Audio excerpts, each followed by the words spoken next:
Shalom à tous. Pourquoi tant de haine à l'égard des Juifs? Alors c'est peut-être là une question que certains trouveront un peu naïve. Mais tout bien considéré, la question mérite réflexion. L'antisémitisme est probablement la plus ancienne des haines connues dans le monde. Et si l'on examine de plus près les grands événements de l'histoire, en particulier ceux qui touchent le peuple juif, on pourra sans doute même y relever des débordements de haine qui dépassent tout ce que l'on peut imaginer. Et ce jusqu'à la Shoah en particulier, qui marque le summum de l'imaginable, si on peut dire. Or, depuis l'épouvantable massacre du 7 octobre, on peut avoir le sentiment que la communauté internationale découvre avec une certaine stupeur un antisémitisme débridé qui dépasse le fait divers local ou la marque d'un groupuscule pour en finalement atteindre une dimension planétaire. Et pourtant, avec la Shoah, on pensait avoir vraiment touché le fond. On pensait même avoir tout fait pour éradiquer cette haine sans nom. Eh bien non. Les choses ont subitement et brutalement changé. Certains se mettent même à parler du 7 octobre comme une sorte de Shoah 2.0, dès lors qu'il s'agit de l'incident antisémite en fait le plus grave que l'on ait connu depuis la Shoah. Et forcément, dans ce contexte, comme à l'époque d'ailleurs de la Shoah, une question taraude profondément les Juifs, et sans doute aussi beaucoup d'autres. Où était Dieu durant tout ce temps? Alors bien entendu, Dieu n'était ni absent ni indifférent à la souffrance qui a frappé le peuple juif lors de ces événements. Mais cela ne répond pas toujours à la question. Même si les mots ne suffisent pas à expliquer, Dieu est plus grand que tout et que nous pouvons, de tout ce que nous pouvons percevoir de notre propre perspective.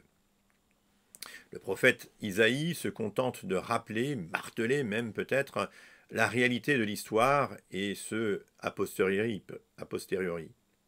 En Isaïe 63, verset 9, nous lisons « Dans toute leur souffrance, il a souffert avec eux, sa présence tutélaire les a protégés, dans son amour et sa clémence, il les a délivrés, il les a portés et soutenus pendant toute la durée des siècles. » Et le prophète Jérémie, de même, n'a eu de cesse de rappeler le lien unique et même inconditionnel de Dieu avec son peuple. Conformément à sa promesse, Dieu ne permettra en aucune façon la fin de son alliance avec le peuple qu'il s'est choisi. Nous trouvons cela en Jérémie 31, versets 35 à 37. Alors à ce stade, il est clair que la haine des Juifs est totalement irrationnelle, tout simplement parce qu'elle est d'abord spirituelle, le produit absolu du père du mensonge, Satan lui-même, le diable. Certains vont jusqu'à faire remonter même cette origine de cette haine, si l'on peut dire, à la première prophétie messianique que l'on trouve en Genèse 3.15. En effet, la défaite du diable y est d'une certaine manière annoncée en filigrane. « Je mettrai une hostilité entre toi et la femme, entre ta postérité et sa postérité. Il t'écrasera la tête et tu l'écraseras au talon. » Et c'est ainsi que le Satan, le diable, essaie toujours, depuis toujours en tout cas, d'empêcher ou de retarder sa fin annoncée en s'attaquant à la descendance qui doit le vaincre, de fait la lignée juive qui conduit au Messie. Alors bien entendu, Dieu a veillé jusqu'à présent afin que le Satan ne puisse parvenir à ses fins, mais ces tentatives ont malheureusement quand même fait de nombreuses victimes. Dès lors qu'il n'est pas parvenu à empêcher la venue de Yeshua il y a 2000 ans, il ne pourra d'ailleurs pas davantage s'opposer à son retour quand il reviendra dans sa gloire. Et maintenant, que faire finalement en l'attendant?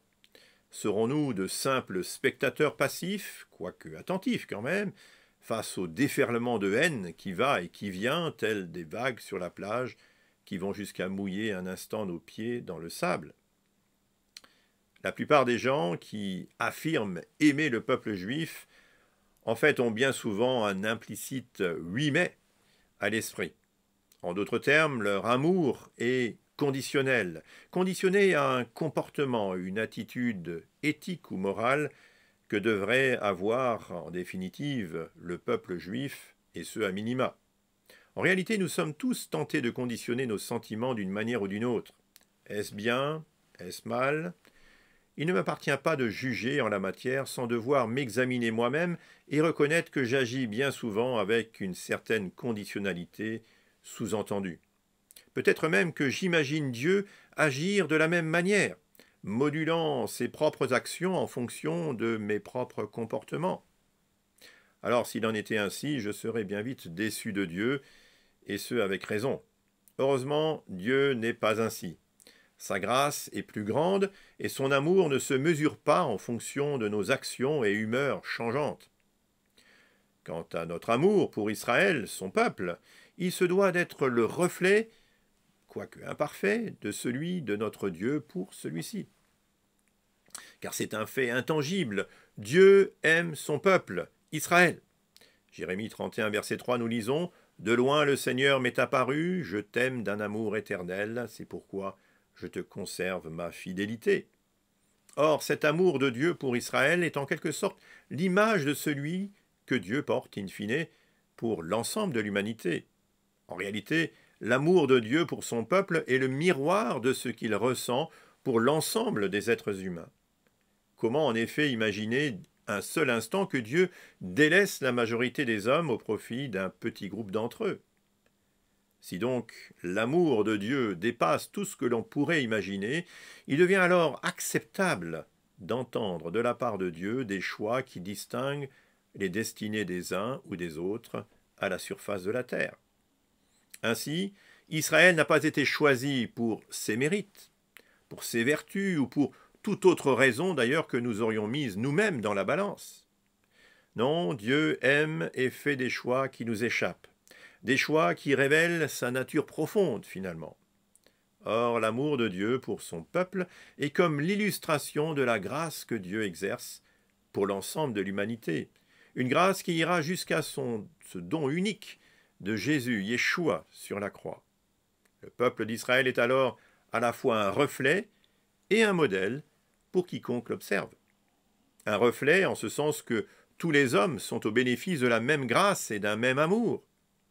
Un modèle en ce sens qu'Israël demeure l'image de l'accueil ou du rejet du Messie en son temps et ce jusqu'à présent. Faut-il y voir en cela une raison de haïr ou une raison d'aimer? Et au-delà d'Israël, une raison d'aimer ou de haïr le Messie? Israël est peut-être tout simplement comme l'index qui invite toute l'humanité, et chacun de nous y compris, à se tourner vers celui qui use de patience et de grâce pour racheter et sauver quiconque reconnaît son besoin d'être racheté, son besoin d'une rédemption. La haine des Juifs bouscule les consciences, interpelle chaque être humain. Personne ne peut se soustraire à la question, à l'index que représente Israël dans la tourmente. Dans les temps que nous vivons, si les Juifs devaient cacher leur identité, protéger leur famille, que feriez-vous? Que ferions-nous? Car nombreux sont ceux à clairement percevoir le vent tourner. Si les Juifs n'avaient plus la possibilité de se cacher, votre maison deviendrait-elle un possible refuge? Seriez-vous l'un de ces nouveaux justes parmi les nations, comme il y en a eu lors de la Shoah? Comme toujours, une question en appelle une autre, mais aussi des réponses. Shalom à tous et à bientôt.